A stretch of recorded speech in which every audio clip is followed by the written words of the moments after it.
Finally সার্বিয়ার visa বন্ধ হয়ে গেল।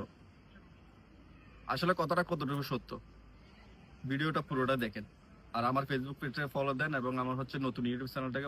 আজকে হচ্ছে আমি অফিসে ছিলাম, তো অফিসে থাকা অবস্থা, অফিস থেকে যখন আমি বের হয়েছি, বের হওয়ার পর দেখি যে আমার মোবাইলে এত পরিমাণ মেসেজ আসছে, আমার মোবাইল পুরো হ্যাং হয়ে গেছে গা। আচ্ছা যাই হোক, আপনারা সবচেয়ে যে বেশি প্রশ্নটা আমার করছেন আমার ইনবক্সে, এটা হচ্ছে যে ভাই সার্বিয়ার ভিসা নাকি বন্ধ হয়ে গেছে। নিউজ 24 হচ্ছে ইয়া করছে এটা নিয়ে, একটা ওনাদের ফেসবুক পেজে, মানে ওনাদের হচ্ছে যে ভেরিফাই পেজে হচ্ছে একটা নিউজ প্রকাশ করছে, যেটা হচ্ছে যে নর্থ ম্যাসেডোনিয়া এবং সার্বিয়ার ওয়ার্ক পারমিট জালিয়াতির কারণে সার্বিয়ার ভিসা বন্ধ হতে যাচ্ছে, বাট বন্ধ হয়ে গেছে এটা বলে নাই। এটা আপনারা মাথায় রাখবেন। আর যে বিষয়টা নিয়ে কথা বলবো সেটা হচ্ছে যে বেশ কিছুদিন আগে 2 মাস থেকে হচ্ছে যে সার্বিয়ার হচ্ছে ওয়ার্ক পারমিট দেওয়া কমাই দিছে। এটার তো একটা হিসাব আছে।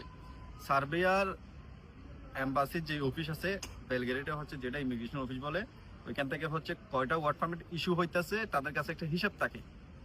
এখন ওই হিসাব অনুযায়ী তারা বলতে চাইতেছে আমরা এত এত পরিমাণ ওয়ার্ক পারমিট ইস্যু করছি, বাট এম্বাসিতে আমাদের এত পরিমাণ ওয়ার্ক পারমিট অনলাইন হয়েছে। তারা ওই হিসাবটা মিলাতে পারতেছে না। তার মানে তারা বুঝে গেছে যে এখানে কোনো একটা জালিয়াতি হইতেছে, এবং এটা গত 2 মাস থেকে হইতেছে। বাট এটা নিয়ে আমি ভিডিও বানাই নাই, কারণ এটা আমি ক্লিয়ার হই নাই। তো এখন মোটামুটি একটা ক্লিয়ার হয়েছি। কিন্তু আমি আপনার বেলগ্রেডে এবং যেখানে যেখানে অফিস আছে, ইমিগ্রেশন অফিসে সবার সাথে যোগাযোগ করে দেখছি, অনেক বড় বড়, এবং সবার সাথে কথা বলছি, বইলা যতটুকু জানতে পারছি এখনো পর্যন্ত সার্বিয়ার ভিসা বন্ধ হওয়ার কোনো সম্ভাবনা নাই। বাট এটা হচ্ছে বাংলাদেশের জন্য একটা ওয়ার্নিং দেওয়া হয়েছে। বিশেষ করে নর্থ ম্যাসেডোনিয়াতে বেশি হইতেছে ঘটনাটা, সার্বিয়া তো হইতেছে সেম।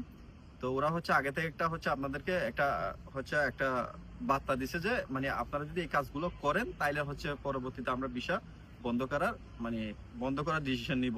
বাট এখনো ভিসা বন্ধ হয় নাই, ভয় পাওয়ার কিছু নেই।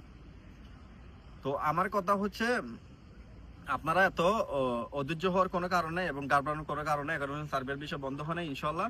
কিন্তু আমাদের দেশের কিছু মানে খারাপ লোকেদের জন্য আজকে হচ্ছে সার্বিয়ার এই অবস্থা। যদি ভিসা বন্ধ হয়ে যায় এখানে হচ্ছে আপনার অবাক হওয়ার কিছু নেই, কারণ এটা ওরা আগে থেকে হচ্ছে এটার জন্য আমাদেরকে হচ্ছে ওয়ার্নিং দিছে। বাট দোয়া করেন, আমিও দোয়া করি যাতে সার্বিয়ার ভিসা বন্ধ না হোক। আমরা চাই সার্বিয়ার ভিসা বন্ধ না হোক, আপনারা সার্বিয়াতে আসেন, আইসা কিছু করেন, ঠিক আছে।